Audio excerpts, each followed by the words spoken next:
Assalamualaikum warahmatullahi wabarakatuh. 2-3 buah pepaya. Apa kabar semuanya? Perkenalkan, nama saya Yogi Saputra Al-Mu'min. Saya dari Prodi Manajemen Pendidikan Islam di Institut Agama Islam Nasional Al-Rohiba. Di sini saya ingin melaksanakan tugas dari mata kuliah Sistem Informasi Manajemen dari dosen pengampu Ibu Wiwi Uswatiyah MPD. Nah, nanti pada pembahasan kali ini kita akan mewawancarai tepatnya di Pondok Pesantren Nurul Ilmi, ya, di mana memiliki 3 keunggulan. Yang pertama, bahasa Inggris dan bahasa Arab secara aktif. Kemudian yang kedua, ada tahfizul Quran, dan yang ketiga ada metodologi dalam pembacaan kitab kuning. Insya Allah dengan wawancara kali ini saya akan mewawancari salah satu guru dari Pondok Pesantren Nurul Ilmi, yakni Ustadz Komarudin MPD dan Ustadz Bahrul Ulum. Mari kita ikuti keseruannya, yuk. Nah, sekarang kita akan mewawancarai Kepala Yayasan Pondok Pesantren Nurul Ilmi, yakni Ustadz Bahrul Ulum, yang bertemaan wawancara kita kali ini Sistem Informasi Sumber Daya Manusia. Seperti apa? Yuk kita sama-sama datangi beliau. Assalamualaikum. Waalaikumsalam. Ustadz, sehat?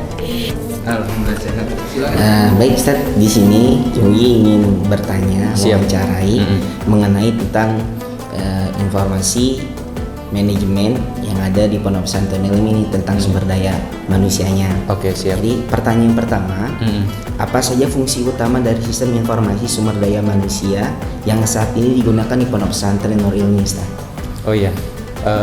Kembali lagi ya, untuk yang pertama, untuk sistem-sistem yang kita pakai memang kita ikut zaman ya. Oh iya. Karena ada istilah 4.0 ya, 4.0, bahkan nanti kita juga akan ini kembali dengan 5.0 5.0. Nah, untuk sistem sendiri kita memang banyak ya, karena kita juga sekolah yang di bawah Kementerian Agama. Madrasah itu kan di bawah Kementerian Agama. Jadi dari sistem madrasah pun kita ada yang namanya simpatika. Nah, itu simpatika biasanya untuk untuk emis, untuk guru ya, maaf. Kalau simpatika untuk guru, kalau emis untuk murid. Nah, ini juga sangat berguna. Nah, itu untuk yang ke sekolahnya. Kalau untuk ke pesantrenan banyak ya di media sosial yang kita pakai, untuk salah satunya fungsinya untuk mengiklankan. Hingga pada dasarnya dari fungsi itu feedbacknya kita bisa menambah santri baru.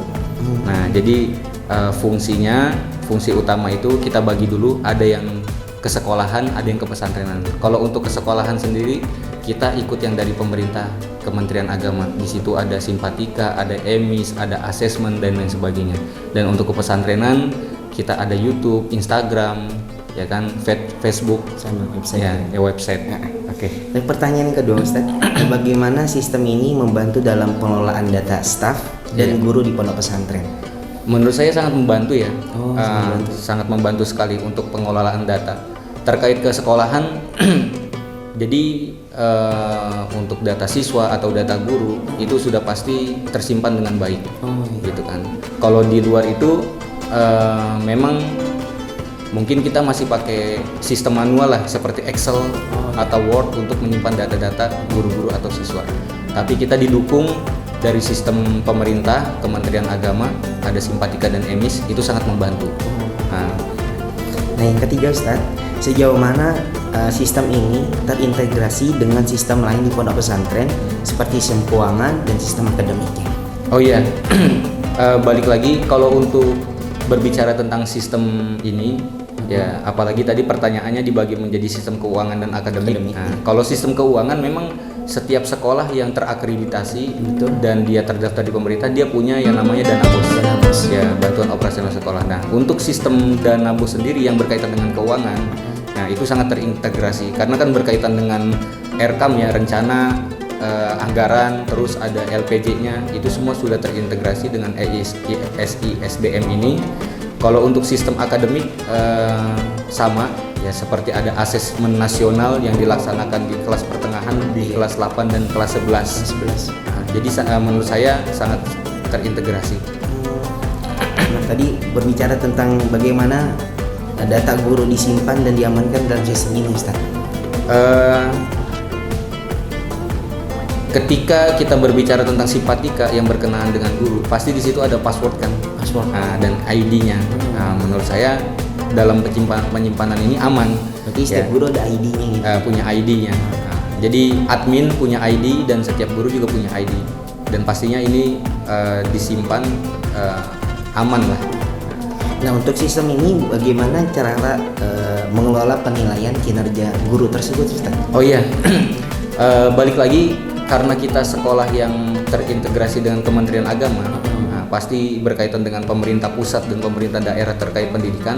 Kita ada yang namanya PKG, penilaian kinerja guru. Nah, PKG ini dilaksanakan ada waktunya dan ini memang sistem yang digunakan untuk penilaian kinerja guru, ya PKG ya. Dan kemudian apakah ada laporan atau analisis khusus yang disediakan oleh sistem ini untuk manajemen, Ustaz? Menurut saya mungkin setiap sistem ada kelebihan ada kekurangan ya. Ya mungkin kelebihannya ini bisa dipakai untuk analisis, ya kan. Tapi kembali lagi kepada orang yang melaksanakan kira-kira paham atau tidak, menguasai atau tidak sistem ini. Gitu. Jadi mungkin kelebihannya sistem ini sudah bagus, tapi balik lagi PR buat mungkin para guru atau yang menilai kinerja guru ini dalam sistem ini menguasai atau tidak. Nah, pertanyaan selanjutnya, Ustaz, ini dimasuk ke poin 9. Iya. Apakah ada kendala atau tantangan utama yang dihadapi dalam penggunaan SDM ini di pondok pesantren Nurul Ilmi khususnya? Menurut saya segala apapun pasti ada kendala ya. Tinggal bagaimana kendala itu besar atau kecil. Ya, tadi balik lagi. Sebenarnya kendala itu timbul atau tidak tergantung kepada orang yang melaksanakan. Ketika kita sudah terlanjur ya untuk melaksanakan karena memang bahasanya tugas yang pasti ya sistem ini itu wajib dari pemerintah. Ya. Jadi ya mau gak kita untuk mengupgrade diri kita? Ketika kita mau mengupgrade, ya insya Allah kendalanya semakin kecil, bahkan kita bisa menguasai. Nah, pertanyaan terakhir, Ustaz, apa rencana ke depan Ustaz untuk mengembangkan atau memperbaiki sistem ini di pondok pesantren? Sebenarnya untuk pengembangan kita cukup lihat dunia luar. Kalau di dunia luar yang berkembang seperti ini kita ikutin. Ya, jadi sebenarnya zaman sekarang kita nggak terlalu repot ya. Ya ketika di luar 4.0, nah ini tantangan kita. Harus kita juga ikut. Walaupun memang PR-nya ada listnya apa PR-nya itu kita laksanakan supaya dalam rencana ke depan kita juga tidak terlalu pusing gitu kan. Karena kita dunia sekarang kan sudah luas, kita apapun kita cari dapat gitu kan. Jadi untuk rencana ke depannya ya kita juga sering ada rapat ya terkait orang-orang yang paham dalam hal ini, bagaimana masukan dari mereka. Jadi intinya untuk rencana sendiri kita mengikuti zaman ya, ketika ditantang dengan 5.0 juga kita harus siap gitu kan ya.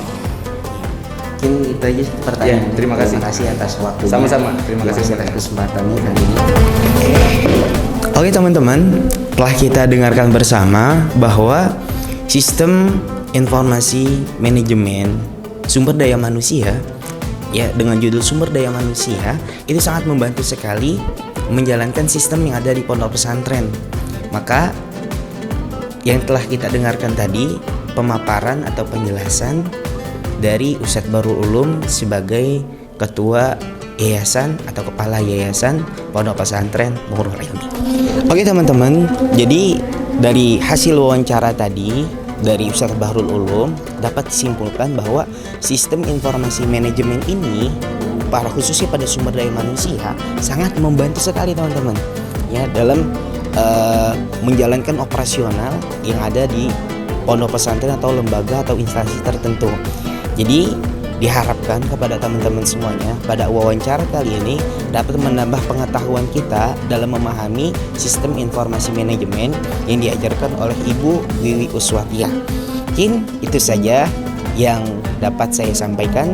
dalam wawancara kali ini. Semoga kalian semua, kita semua dalam keadaan sehat walafiat. See you next time. Assalamualaikum warahmatullahi wabarakatuh.